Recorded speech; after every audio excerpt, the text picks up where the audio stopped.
And we are back. Thanks for staying with us. Interesting comedy there by Ifeanyi Okeke, popularly known as Abari.com. He's a stand-up comedian who has graced several stages across Africa. And today he's with us on the couch. Good morning. Good morning. Thank you for having me. Thanks for being here. Thank you. So I just found out that Abari was actually coined from the Ibibio word Abadi. Abadi, yes. No, if it's not Abadi, it's Abari. So don't link both of them together. No, I didn't want it to be too obvious because back then people were like, "Are you Akwa Ibom?" I said, "No, I'm not. My name is Ifeanyi Chuku." So I had to just say it in a way that it would not be too obvious. That's why I changed it to Abari and I added .com to it. I'm sorry. I'm offended. But hey, it's good to have you here with us. You. Oh, stand-up comedy. The stand-up comedy industry has experienced so many changes. The evolution has been sometimes pleasant and sometimes unpleasant, especially during the pandemic. And I'm sure a lot of you were very worried as to, will this industry survive after this? And then the pandemic period also gave birth to skit making. The social media was like, woof, off the roof. And every stand-up comedian had, well, some of them became skit makers. True. For you who have been in this industry for over 12 years, what was your thought process during that period? Talk to me about what you have experienced, with all of this evolution and these different phases that the industry has gone through. Well, during the pandemic, first of all, we didn't take it very serious because we thought maybe the whole thing was like a prank or something. You say a prank? Yeah, now what do we think about pandemic first? But then we discovered because our work is to please people, make people happy. Yeah. So at some point, when we go for events, people are no longer turning up because people were scared. The whole COVID-19 wahala, people were scared, people were no longer coming out. And that was how they stopped so many work we were doing. And we're all scared. We had no other option. We just had to switch. At some point, I wanted to start hawking jokes. Going around, meeting people, telling them I crack joke in case you want to laugh. Because we went for months with that event, So we just had to look for a way to switch it. And some of us went into, not really skit making, but we went into using the social media platforms to do stand-up comedy. Okay. So COVID really helped us, just letting us know that it doesn't have to be physical. You don't have to crack jokes physically before people will laugh. So people started creating platforms online where we can do stand-up comedy. Okay, now let's talk about, you have an event coming up very soon. Talk to us about it. Is this first of its kind? Yes, it is, actually.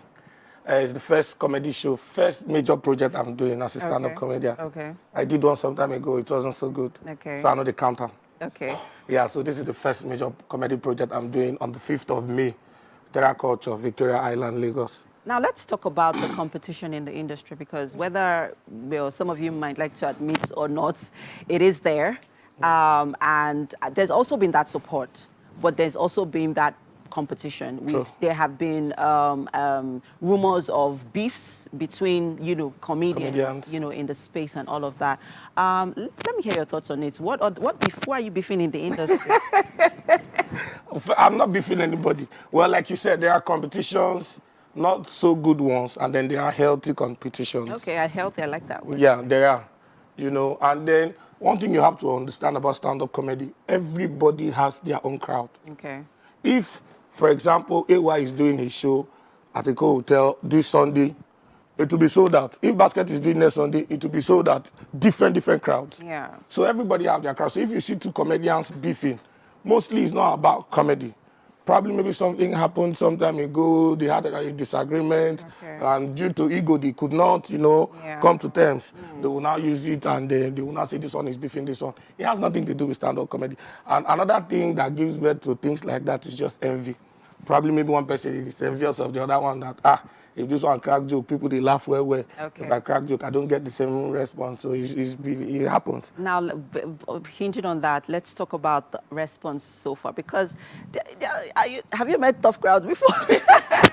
Yeah, I did You meet once. some really tough crowd, and then you're just cracking joke, and everybody's like, well, you know, that's Yeah. how does that make you feel? How do you respond to it?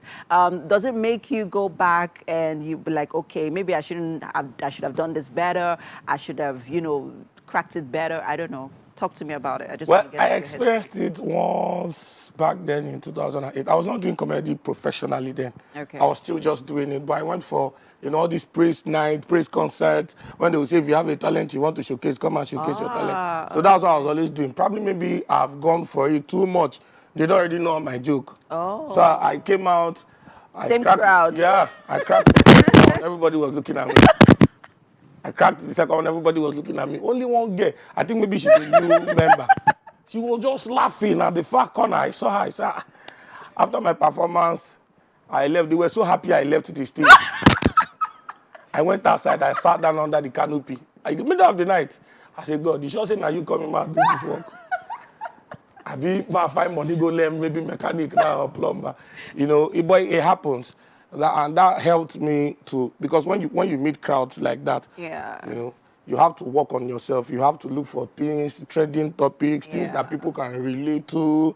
You know, because if you crack a joke about something people can relate to, Yeah. they will flow with you. Do you write your jokes, or they just come off, you know, as the spirit leads? Sometimes you get inspiration. Yeah, sometimes you have to write it. Okay. There are some events you go for. You don't go there to do freestyle. Though it comes. Okay. It's good to be spontaneous.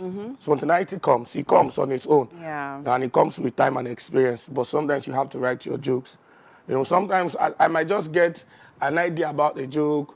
I can just say, what I want to talk about, kitchen or cooking. Or I can just write it down. Kitchen experience. I may not have a joke for it, but with time, I'll think of something, you know, maybe something that happened to me while I was cooking in the kitchen, and, you know, something like that, true life experience, and turn it into comedy.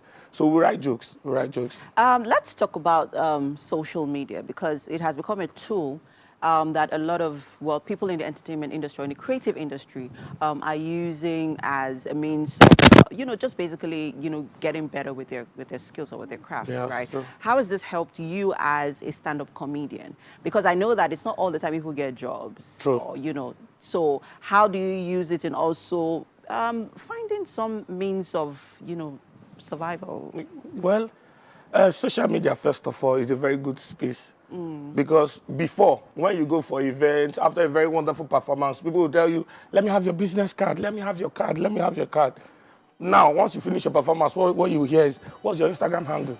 What's your Instagram handle? Yeah. People go online to look for you, Yeah. and, you know, search for themselves. Sometimes a client will call you, and after discussing the price and everything, they will ask you, what's your social media handle? They will go and check.